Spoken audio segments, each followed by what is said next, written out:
Hey everyone, and welcome to Don't Be a Man About It podcast. Today's episode is, as usual, very special. I'm gonna give the honor to Tom Simmons to introduce himself after I say hi, Tom. Hi, Rahab. I do pronounce that right. I've got that right, haven't I? Is it? Yes. Okay, good. Good. I just want to It's check. really hard for people to pronounce my name, so you win. Thank you. Yeah, How no, are you, great to be on. Tom? Thanks for having me. I'm a man that's, I guess, been on a bit of a journey with anxiety for the last probably 5 years. I basically, went through all sorts of twists and turns. I'm sure we can come on to that. And have recently, last year, set up an Instagram account that just kind of showcases my journey and what I went through, some experiences that I saw and felt, and some of the things that have helped me overcome some of the challenges that came about. I guess the account's called Fellows with Feelings. So like you are as an advocate, trying to get men to talk more openly and vulnerably about feeling, and it's okay to feel and be open to feel. And I'm very much trying to fly the same flags. Yeah. Thank you. Thank you so much, Tom. How is your heart doing today? How is my heart doing today? My heart is doing. It's an interesting question that it's. I hope it's doing well. I think it's doing well. Um, but I, I don't know. Is that are you alluding to love, or is there like a? It doesn't matter how you get the question, whatever your heart pushes you to say, just answer, follow your heart. Um, I I got you don't know. thinking. I've You have, yeah, you have, because I think initially I kind of thought the health of my heart, but then it's actually there's obviously it's more deeper than that, isn't it? Because it's like what is the soul, almost like what is the soul saying, right? And I, I, I, I guess we can get into. I guess a very poignant topic for me at the moment is like trying to.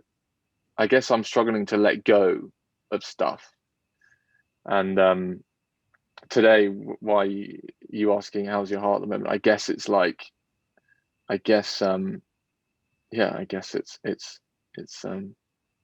you've thrown me there. Actually, you've thrown me. That's such an interesting way of kind of putting I'll it. leave the answer later, maybe. Yeah. Yeah, okay, I'll come back to you on that one. Yeah. Hmm. You mentioned that you went through a journey struggling with anxiety. Um, as a guy who, successful, living his life, has his friends, his family, were you were you comfortable enough to tell people around you that you had anxiety? No, not initially. That that took a long time. So basically, what happened was for the first 2 years of it, I was kind of suffering in silence and by myself, because there's a combination of factors that were at play there. Socially, it was kind of frowned upon, and I didn't feel like people understood it, and I didn't want to. I think it's a very British thing, and I don't. Maybe this transcends other cultures, but I think it's you don't burden people with your problems, right? It's not something you talk about, and if you do, it's like, oh, I don't want to trouble someone with negativity. And so there was always that, but there was just also my own. So the social side was huge because I just didn't feel like the environment was conducive for me feeling like there was a safe and trustworthy space for me to do that. But I don't think I had the emotional intelligence to really articulate it in the right way, um, because I had all these feelings and sensations and thoughts, and I didn't. I just didn't know why they were there or what was going on. I felt like I was kind of at the mercy of a proverbial beast almost, and it was tough. It was really that was really hard, like really hard, like being in as much emotional pain and suffering as I was, and not having some form of outlet that you could kind of voice it in any shape or form was so difficult. It was like kind of a ball, like as if you were blowing up a ball that was getting bigger and bigger, and it looked like it was about to pop, and there was no way of kind of releasing some of that pressure. And yeah, it kept getting worse. But like, to use the same analogy, the ball just kept getting bigger, the pressure kept getting bigger, and yeah, it took me about nearly 3 years, 3.5 years before before it kind of got really bad, and I had to kind of wake up and sort myself out. And so yeah. So you stayed suffering in silence for 3 years? I probably suffered in silence for 2 years, and then my parents and my brother became. I would talk to them about it, but I think what's interesting, isn't it, about emotional health is people with the greatest will in the world are as empathetic as they can. But if you haven't been through some form of emotional health, it's very hard for people to relate and use language that helps and makes sense. You know, for instance, I don't know about your experience with it, but a lot of people kind of offer solutions and as if it's like a problem to be solved, right? And I think it's a very male thing, that as well. Yeah. But all I wanted to be was heard. I just wanted someone to be like, Tom, I hear you. I'm sorry you feel that way. Like how frustrating and horrible that must be for you. But a lot of the time I'd kind of try and be vulnerable, and I just get a response around like, well, maybe you should try this, Tom, or maybe you should try that. And it was just like, like, I don't need solutions, because either I've probably come across it or now's not the right time. I just want to offload. I just want to offload. So yeah. That is something you just mentioned, that men are so solution that they think whatever they are going through, it's a problem, and I have to find a Yeah. solution for it. While women, most of the women would be more emotional, would be more empathetic, but having to be in, yani, I know how it feels to be depressed and anxious and having all these thoughts just beating you up internally and having no one to talk to. But as you just said, it's like a bubble that grows and grows and grows until it pops. Mm. When it popped, what did you do? What did you do? Or how much it costed you? Let's put it that way. How much? Sorry, what was that? How much it costed you? A lot. There was. I basically woke up one morning. I remember it. It was this time 2 years ago, and I woke up after a couple of glasses of wine the night before with my sisters, and I just felt so low. I was like lying in bed thinking, wow, I just like all the last remaining bits of motivation and desire were just like gone, and I could have just, I mean, it was really dark. That was dark. I wouldn't say I was ever suicidal, and I know that's obviously a sensitive topic for you, which but they were dark thoughts, and I basically had to. I think what the penny dropped when I read a quote that said, "What is the definition of insanity? It's doing the same thing over and over again, expecting different results." And I remember seeing that quote, and that morning that it was bad, I remember thinking, wow, okay, if I'm going to see any change in my outputs and any change in how I am and my feelings, I'm going to have to really shake the tree and change my inputs. So I just I had to take a long, hard, serious look at myself and just figure out like, what can I do here? So the first thing I did was give up drinking. I went sober for 18. I ended up being 18 months being sober, because there was definitely a close correlation between the intensity of my anxiety and alcohol. So for me, that was like a common denominator that I thought, you know what, I just need to get rid. And that was hard. That was really hard. And then in addition to that, it was saying no more. So I kind of had to become my own best friend, which as an extrovert was quite difficult. I didn't really like my own company. I needed other people around me to make me feel kind of secure and safe and okay.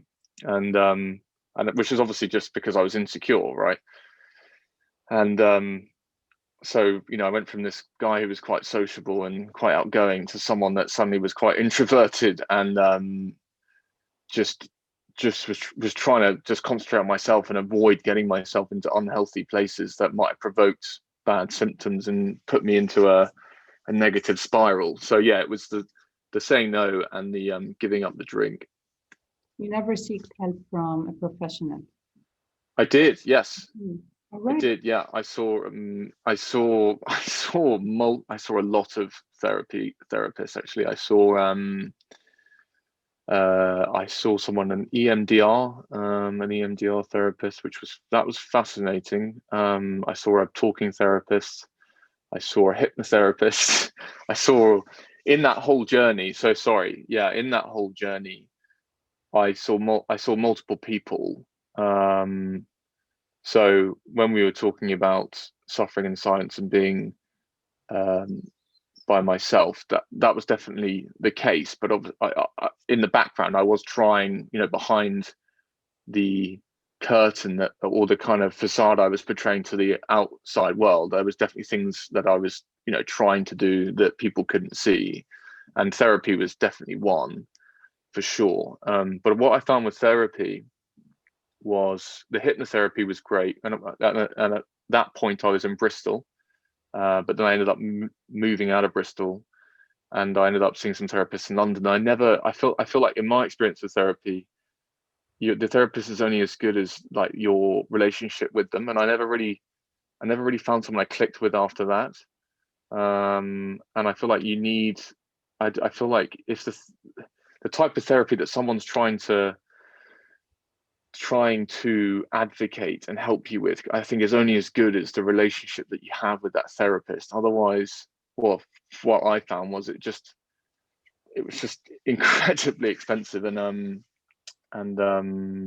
it was difficult. But I know there's some amazing out there. I'm not trying to diss anyone, but I started to lose faith with that, and that's what kind of fed this desire to try and figure it out with other means and other methods, I guess. That's interesting. So when you say you lost faith, did you lose faith in therapists and therapy, or just the fact that some of them have high fees and they're not really adding any value? Yeah, exactly. It was kind of a combination of both. It was kind of a combination of both. But I wonder if actually I was the problem, because maybe my expectations were set so high. And I wonder if, like, yes, I think the fees were too, like, there was definitely, you're right. I think you touched on some very key topics there, but I think I projected on the therapist that I wanted them to cure me. And I think that's dangerous in itself. You know what I mean? Like, I think that's a dangerous thing. Like, I don't think any therapist is someone that can cure you. Of course, they can inspire you and they can help you in all sorts of ways. But I think I went into that therapy room thinking, right, this is my sole route to cure. And I think that's I was naive, of course, but I think, and I know I'm not alone in that. Naive, Tom. I think you were just needing of help. When someone is depressed, and correct me if I'm wrong, when someone is depressed, they hit a very, very low level that whatever they come across, they think this is it. This is what's going to save my life. And it's good that you went for a therapist instead of going to something else. The thing that you mentioned, which is I did not feel connected to the therapist. And that is really important, because if you're not connected to him or her, then how are you going to be safe? How are you going to trust? How are you going to pour everything out from the inside and then Exactly. take action? You are never the problem. Allow me to say that to you and to every man out there. You're never the problem. The thing is, maybe you're just communicating with the wrong person or wrong therapist, not that the therapist is not professional enough, but you're not fit. Um, that's basically what I think. What do you think? I agree. No, I agree. I agree, but I think it can become. I absolutely agree with that, and I think you've got to be patient. You, of course, you've got to be patient, and I think you've got to be realistic. Like, there's going to be people that you do get on with, and people that you don't. But I think in the world of therapy, by the time you find someone that you do get on with, that you can be £1,000 or whatever it is, you can be quite a lot of money down, and that can be quite kind of demotivating, can't it? You kind of it's kind of a tough one because on the one hand you want to get help and you want to make some progress, but on the other hand, you know, for some people or a lot of people, there's only so much money that they can throw at it, right? And it's like, okay, well, how do I spend the most money that I can that's going to get the most value and have the most amount of benefit for me? And that's a really difficult thing, isn't it? And I guess that's why people turn to antidepressants and other modalities, because, you know, therapy definitely has its place, and I know it can be unbelievable and life-changing for a lot of people, but in my experience, yeah, it was really mixed. So do you think if therapy was cheaper, more people would seek help? Absolutely. I think that's the biggest barrier. But I don't know whether I'm saying this within my, because I was in London, and for me, being in London, you know, cheap therapy was about 80, £90. You know, there was one therapist that I was seeing that was about £150 an hour or something. And if they're helping you, that's good value, isn't it? Like, I don't want to knock, like, if you see a therapist that's £150 in 3 or 4 sessions and suddenly you've made some disproportionate gains, like that's good value, really. So I don't want to knock that, but I think I have a lot of conversations with a lot of people about this, and I think, yeah, if it was a lot less than that, and I know the NHS in the UK offer free services, which can be great around CBT and some other types of therapy, but I think it can be quite hard to get those sessions. I think, you know, you might be waiting months. It's a bit of a process. So I think invariably people find themselves going towards private therapy. It's just finding someone that not only do you get on with, but is at a price point that you can afford, and that's difficult. In London, that is difficult. Someone who ticks all the boxes. Yeah. Did you end up and that's not really. Sorry, go on. Did you end up receiving the value? I don't think I did. Until today? I don't think. Huh? Until today? Until today? Yeah. What, in terms of did I receive the value from the therapy that I had? From whatever you were looking for? I don't think I did. But I look back on it with hindsight, and like, I just wonder if I wasn't again part of the problem, where I didn't feel like I could articulate my feelings in the right way. And because I remember doing my EMDR, because the EMDR therapy was portrayed to me as like the best, you know, some of the best, most innovative, statistically proven therapy that you can do, that can, particularly for trauma like PTSD, like for experiences that I'd had my health scares, and I had some problems when I was younger.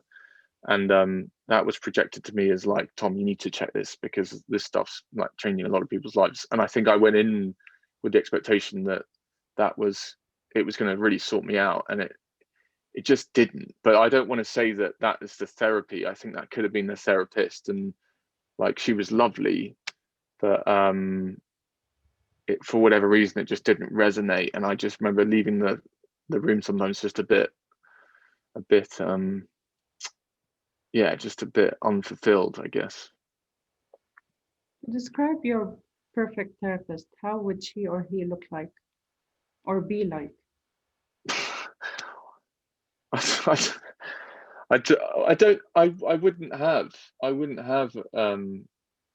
I don't think I'd have a perfect therapist in my head. Go to, and you would say, hey, listen, this is my money, take it.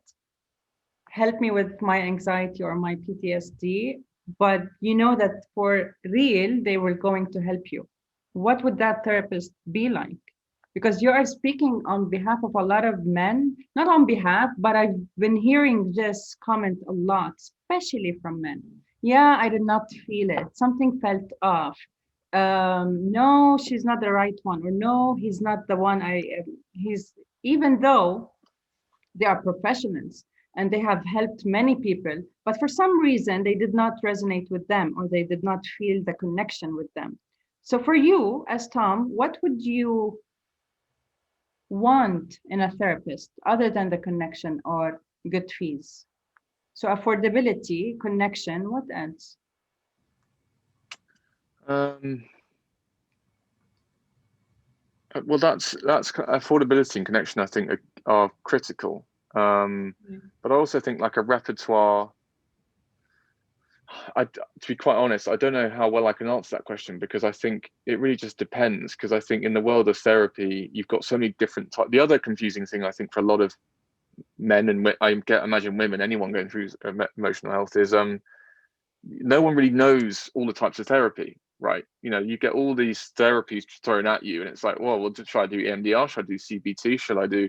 And you don't really. There's just so many, and I guess when you talk about, well, what is the perfect therapist? I think connection is key. Affordability, of course, that's important, but having the humility for someone to maybe take a pulse check on, like, is what I'm advocating as a type of therapy going to be fit for purpose for this person? You know, it is is the profile that I have in front of me someone that I've helped with before? And maybe it's a case of humility, but but then saying that, I think a lot of therapists probably would like to think that they could help, you know, a lot of people. I think there's obviously principles that transcend all different types of therapy, right? So I think it's a really difficult question. I wish I had a straight answer, but I just don't think I do, because fundamentally, for me, what I've learned now and where my head's at now is the problem. I think the problem was I projected too much onus on the therapist and not enough on myself. I need to take more self accountability for how I felt and the way that I was being, rather than trying to seek some external means to try and fix me. It's like, no, Tom, you need to like have a serious word with yourself and and go inward and face those feelings yourself, and get uncomfortable with some of those feelings. And I think that took me a long time to realize that the solution didn't lie in a pillbox or a therapy room. It lied within me. It was, I'm getting at with that. I am. And I think you're so brave to be that compassionate with yourself, because it takes, so the first step is awareness, to be aware Yeah. that, okay, I have some things that I need to start handling or start seeking help for. So awareness, and then comes action. So filling the gap between being aware of something and actually taking the right action step, it requires courage, because that means you should get out of your comfort zone, and you clearly did. Mm. Mm. And I think for a lot of men, having that awareness, I think our ego gets in the way of that awareness. And I think that's a problem. Like I think I was fortunate because I had to be humbled because my physical symptoms manifested and got so ugly. If I wasn't humble or had humility, well, I couldn't, because I was just going to be in more and more pain. Whereas I know I've met other people, men with going through emotional health, and I get a sense that they're kind of in denial. They kind of don't accept that they've got problems, and that's that's a I can relate to that because I've been there myself, but it doesn't do you any favors, because I think the sooner you get comfortable with the fact that it's okay to feel the way that you do, and the compassion, like you mentioned, I think the sooner that you'll see more benefits and gains, because I think that's a really I think that's a really vital point. I think that denial and stubbornness piece, and it's just, I think it's a big one. I think it's a big one. You said earlier that you were an extrovert and it was so difficult for you to actually sit with yourself. But Yeah. eventually it happened and you became kind of an introvert and you sat with yourself. Could you describe, not describe, but when you met Tom Simmons, the introvert, and he sat with himself and he started listening to his thoughts and emotions, can you remember the first time it hit you? And what was Tom like? I don't I don't think I can tie it down to a day. I would love to, but I think it was more like a period of time when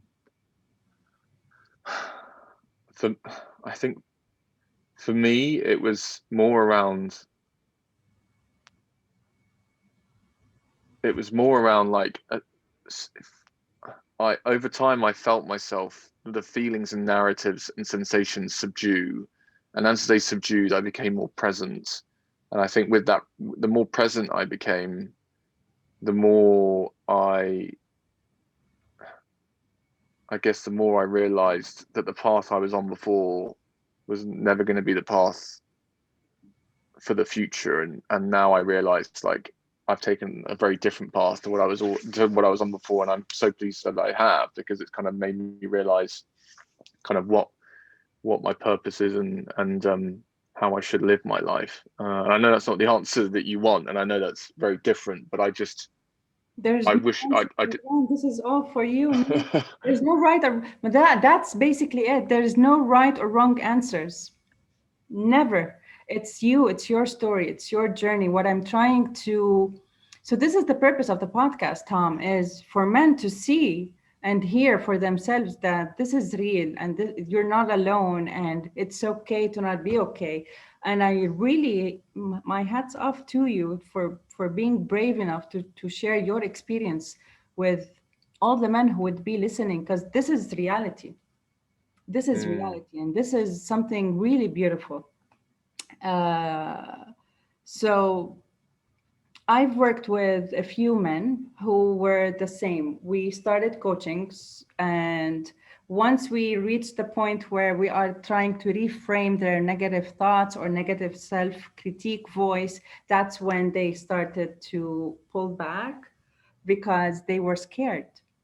Who is this mm, person talking to me? Why am I feeling like that? Why am I being more alert on what's going on in my head? No, no, I don't want this. So they would go instead and just have a drink, go with their friends, go to the gym, mm. punch something. Yeah, I'm fine. And if this goes on and on and on, it's serious.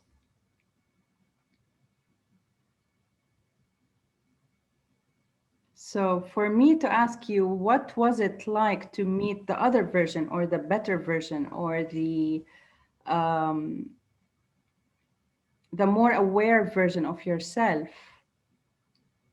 What changed? Are you more comfortable sitting with yourself? Let's put it that I way. am. Yeah, I am definitely massively, and I love it. I tell you what, I love it. I feel like, in many ways, I feel like a different person, but I love the person that I've become, um, because I was motivated by different things to how I am now, and I think I think adversity and pain gets a bad rep, and I actually feel like what I went through has done me the world of good, and it's almost like a blessing in disguise, because it's made me recognize what's important in life, and what I should value, and what should motivate me. And I almost feel like it's channeled me. It's almost as if like I was going down one path of kind of self-destruction and self-sabotage, and now this has kind of sent me down the opposite, and it's and it's great. I'm really pleased, and I'm kind of I feel fortunate that I've managed to kind of see the light per se, and it's kind of woken me up to that. But it's been fascinating, like socially for me, that's been the most challenging part, because I feel like it definitely I don't know I don't know. I guess it's interesting because for me, I guess I don't know. It's just been a fascinating journey, and the things that I believe and see now are just fundamentally very different to where I was 5 years ago. And I think socially that's just made things. It's just evolved a lot. And going back to your point, like, yeah, I definitely feel a lot happier in my own skin. I'm happy being by myself, which I would have never been before. And if anything, I prefer if anything, I prefer it. Um, and that's great. And I think that's kind of testament to hopefully some of the emotional fortitude that I'm cultivating. Um, but yeah, I just can't help. It's just an interesting place to be, because it just is such a contrast. And sometimes I find that a bit hard to comprehend. I sometimes sit with myself and I'm like, wow, like I kind of look back and I'm a bit perplexed because it is such a contrast. And I don't know. I guess I sometimes just think about what people might think of me, or I guess, which is silly. It's a silly thought to have, but um, yeah, because I guess I'm quite public with my journey, and obviously people have seen me evolve and seen how that's grown, and yeah, I just, I guess I guess I play third person with myself, and it's just it can just be a bit interesting. But anyway, I've waffled on there. I don't know if that was relevant, but yeah. Tom, are there any, so that would be my last question before going back to the first one. Um, are there any habits that now you're doing or you've added to your life that helped you with your anxiety? So you got rid of drinking, and that was the most Yeah, challenging one. What else did you had to let go of or add to your life that really helped you with your emotional health? yeah. I think fundamentally something that underpinned everything was the mindset shift of like, um, recognizing that if I was going to do anything to help myself, I needed to be consistent with it. I needed to be disciplined with it, and I needed to be persistent with it. Like there was kind of key traits that I knew I had to cultivate.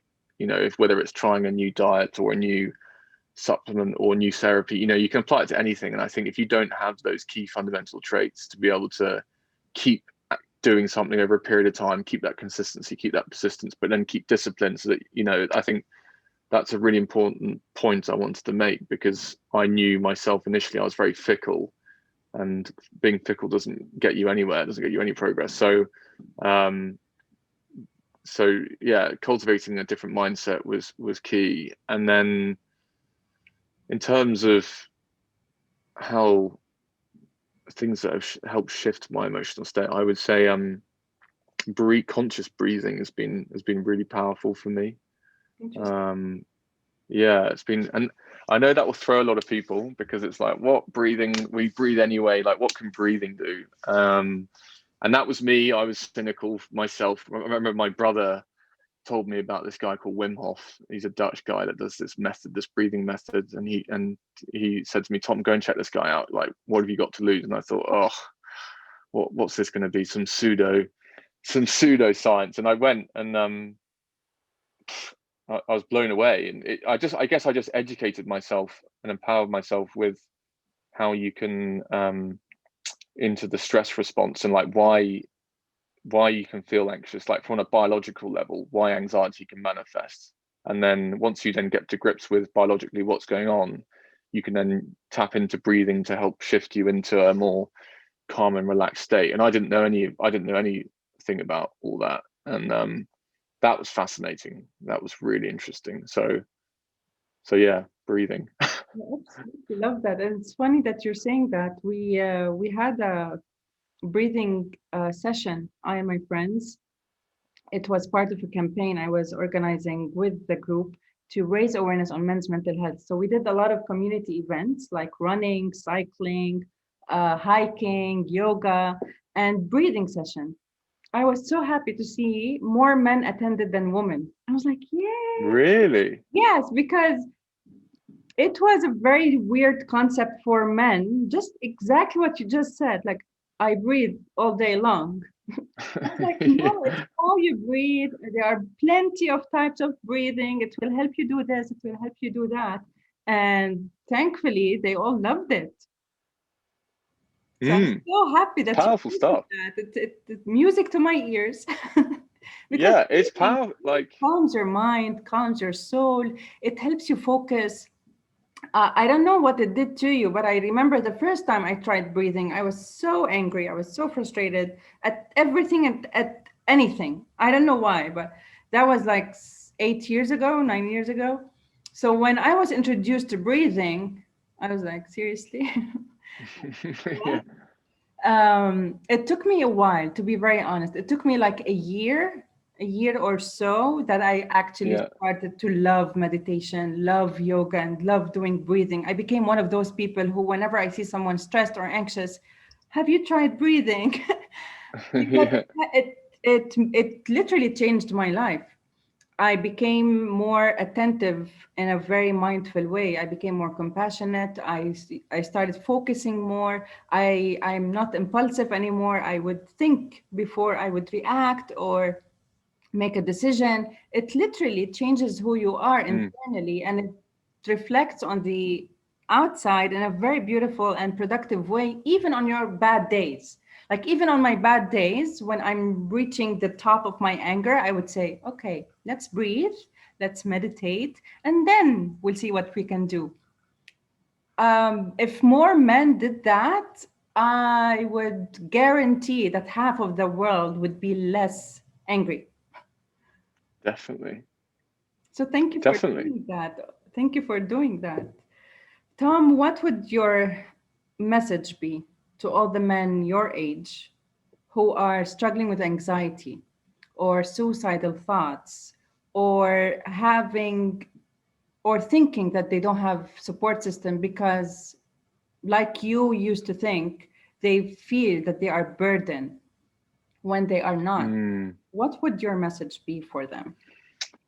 I think my message would be like, I have been there and I have shut myself off and I have contained it all. And I thought that that's what you did. And I thought that was the norm. And the moment that I realized I could share, like, that was the pivotal moment for me. Like, just sharing, just being able to talk to someone about how you feel. It sounds so almost like too blatantly obvious, but I think my message is like, the sooner you find someone or something that you can share with how you can feel, like, the better, because a problem shared really is a problem halved.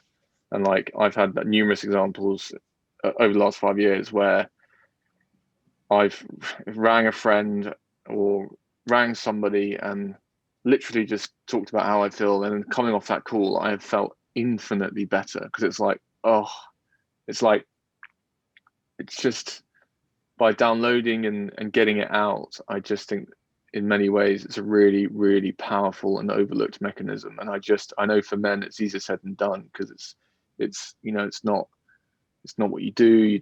You're not vulnerable, you don't express your feelings. But I think the quicker that we do away with that and realize that by talking, that really kind of holds the key to unlocking the door to like helping ourselves. But I guess it's finding the right people to do that with. And I guess the sooner we can kind of tap into our tribe and people that we know we can kind of talk safely and in a trustworthy environment, the better. Because I just know how much I valued that myself. And if I could go back, I would have definitely spent more time either trying to find other people that would listen or just, yeah, just any form of way that I could kind of vocalize it so I could somewhat release it. Tom, thank you so much. This I really enjoyed, not enjoyed, I don't want to use that word, but I'm so happy that men like you are opening up, are taking care of their mental health equally to their physical health. This is so important. I'm happy that you are working to find your own balance. And thank you so much for today. I'm not going to ask you how's your heart doing, but when you do find the answer, promise me I'm the first person you'll send a message to. And How's your heart doing? you're still- I've never been asked that. I mean, really, yeah, that really threw me. well, as long as you're taking care of it, nothing else. Yeah. True, very true. Thank you, Tom, and see you soon. Thanks, Rahab. You too. Take care. Thanks.